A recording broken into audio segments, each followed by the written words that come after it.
Hey guys, welcome back to Fantasy Tips. This is the waiver wire video episode for week 14 of the fantasy hockey season. Before we get started, guys, please leave a like, subscribe, hit that notification bell. Follow me on Twitter, guys. I'm constantly posting updates there that help you guys win each and every week of the fantasy hockey season. Without further ado, let's jump into the schedule for this week. And the schedule is kind of a strange one. Normally, in most weeks, Monday, Wednesday, Friday, and Sunday are nights that don't have a lot of games, whereas Tuesday, Thursday, and Saturday tend to be the busy nights. In this week, though, Monday, Tuesday, Thursday, Friday, and Saturday are all relatively busy nights, but none of them are super busy. And then there's Wednesday and Sunday that have only 3 and 5 games respectively. And unfortunately, there are no teams that play both Wednesday and Sunday. So there are no teams that have really a more favorable schedule than others. The only teams that have an unfavorable schedule are the following teams: Anaheim, Calgary, Edmonton, Toronto, and Vegas, because they only play 2 games this week. Every other team plays at least 3 or 4 games this week. And that's why Anaheim, Calgary, Edmonton, Toronto, and Vegas are a little bit less valuable this week. And I know it's tough if you're holding Calgary, Edmonton, or Vegas players because it's the second week in a row where these teams have a really bad schedule, but it will get better. Don't worry. So let's jump right into the forward that you can consider grabbing. And first on the list is Tanner Jeannot of the Nashville Predators. And I was kind of low on him pretty much the entire season, but I'm starting to come around a little bit. The dude's shooting percentage is insanely high. But right now, he's on an insanely hot streak, and he's managing to produce on a third line that's not even that great with Sissons and Trennan. Now, nothing against Sissons and Trennan. They're decent players, but they're no superstars, and Jeannot's percentages are very inflated. So as long as he's hot, go ahead and add him to your team. But I do still think you should try to trade this guy high, although he does provide a very safe floor in Bangers League because of the hits upside that he has. Then I have Adrian Kempe and Victor Arvidsson of the Los Angeles Kings. I like Kings this week because they play both Monday, Tuesday, and Thursday this week. So they do get 3 games to start the week. If you wanted to pick them up just for those 3 games, you could. And then drop them or hold on to these guys because these guys are honestly some pretty good longer-term holds. Kempe is playing on the top line with Kopitar and top power play as well. And Victor Arvidsson is playing on that second line with Danault and Moore, which is looking pretty good right now as well. So I don't mind either of them. And Arvidsson also plays on the top power play. Then I have Clayton Keller of the Arizona Coyotes, and I've had him here for weeks now, and he's still only 35% owned, which is absolutely crazy.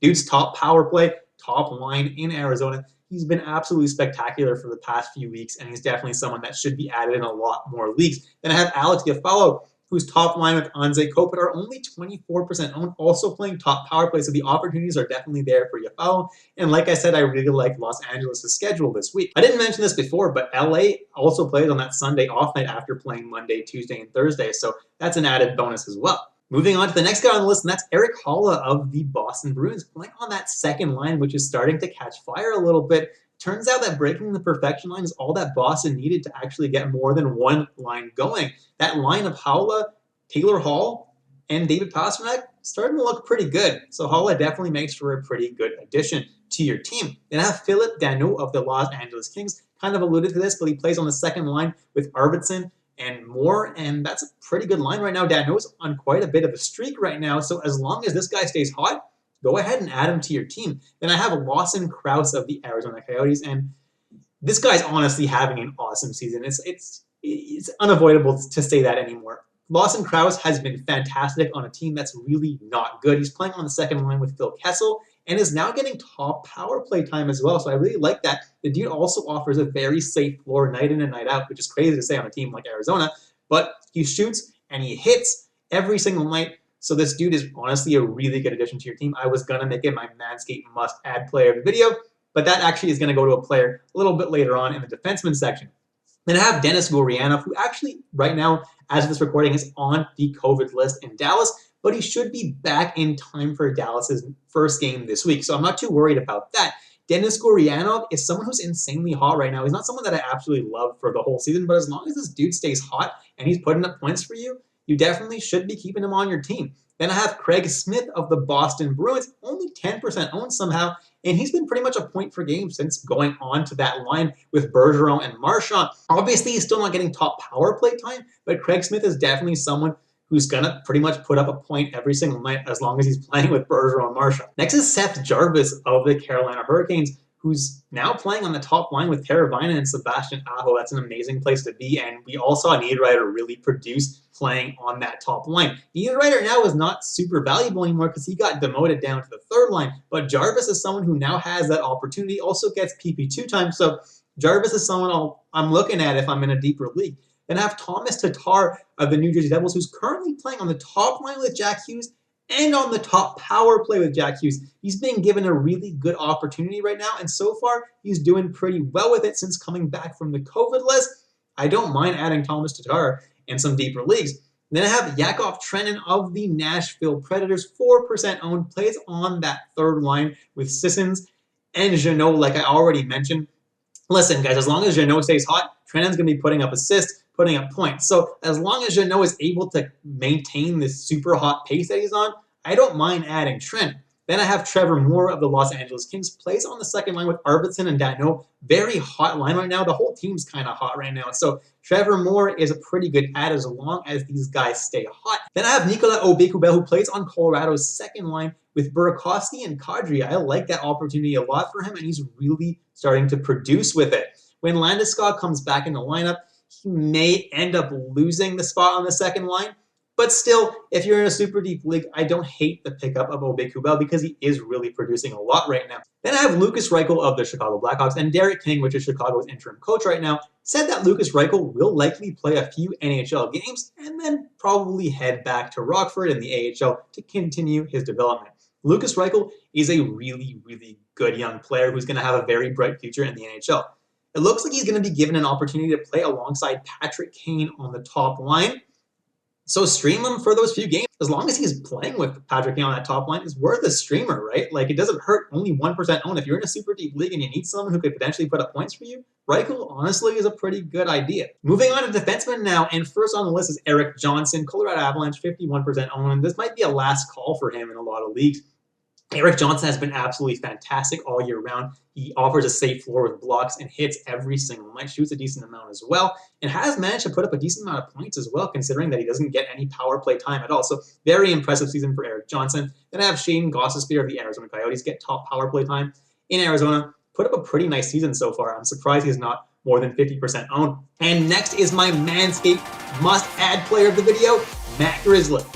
Get 20% off and free shipping at manscaped.com with the code word FANTASYTIP.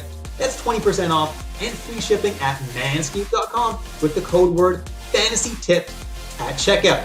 Unlock your confidence, guys, and always use the right tools for the job with Manscaped. Now, why is Matt Grzelcyk my Manscaped must-add player of the video? Well, it's quite simple. Matt Grzelcyk is now playing on that top power play in Boston, and he's going to stick there because he got 5 points in the last game that I watched of Boston, and he's looking pretty freaking good. So Matt Grzelcyk is going to stick on that top power play, and you guys all know that top power play in Boston features Bergeron, Marchand, Pastrnak. Yeah, that's a place you want to be. So Matt Grzelcyk is someone that I really do like going forward. Unfortunately, that lowers McAvoy's value a decent amount. Then I have Jake Muzzin of the Toronto Maple Leafs. And he's kind of had a rough season so far, but over the last 3 games, he's put up some decent numbers. He has 2 assists and has been putting up quite a few block shots. So if he can continue that, Jake Muzzin is someone that I see resurging back up to, at least 50% owned. He's someone that should offer a safe floor night in and out. And then I have Noah Dobson of the New York Islanders, 30% owned. And this dude has been insane over his last 10 games, 10 points. The Islanders haven't played in forever.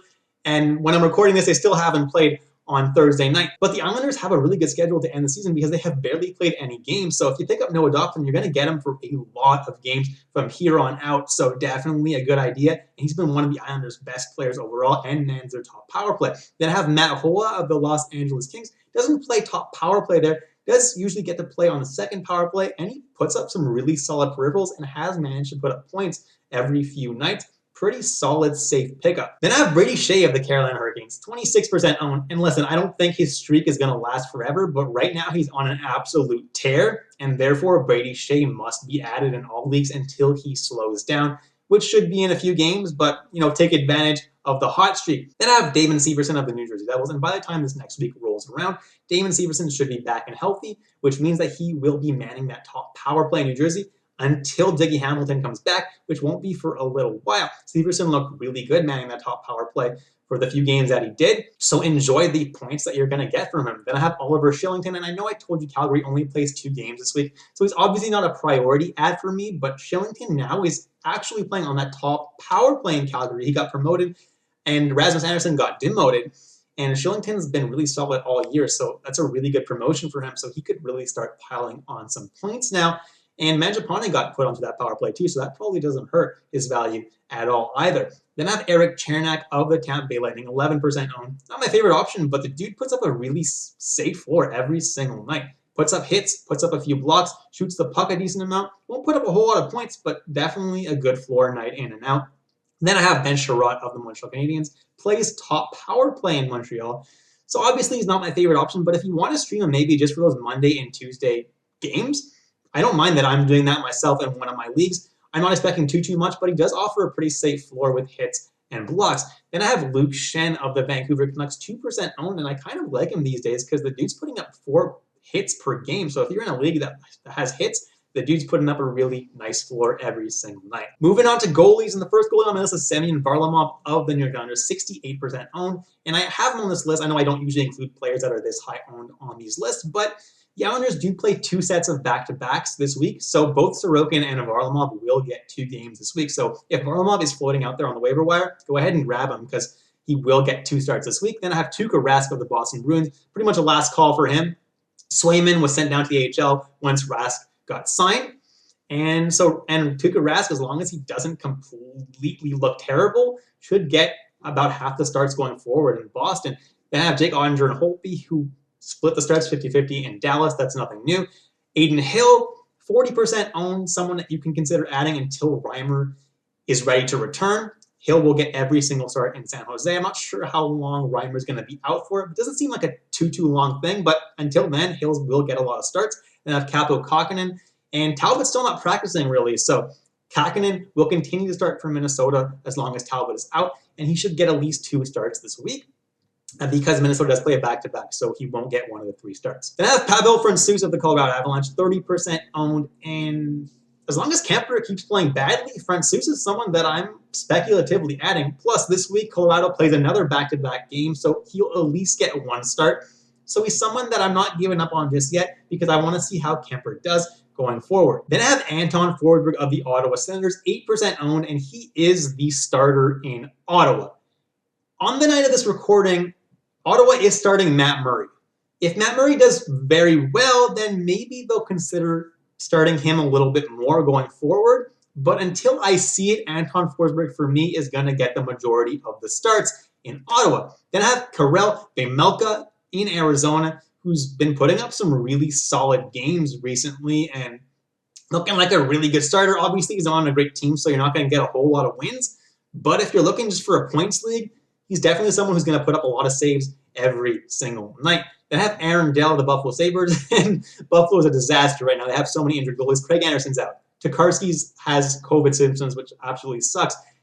Ukko Pekka just got injured, and Malcolm Subban's also injured. So by default, Aaron Dell is now the starter in Buffalo, and if you're insanely desperate for a goalie, if you're in a really deep league where there's no other starting goalies available, Aaron Dell is someone you can consider grabbing.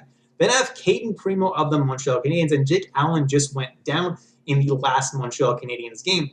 What does that mean? Well, Caden Primo probably takes over as the starter in Montreal. It'll either be him playing most of the games if he plays well, or it'll be Samuel Montembeault if Primo kind of doesn't play that great. Then they might just split the games. But Primo right now would be the guy I'm adding over Montembeault at the moment. And that's it, guys. Thank you so much for watching all the way through. Please leave a like, subscribe, hit that notification bell. Hope you guys enjoyed the content today, and I'll catch you in the next episode of Fantasy Tech.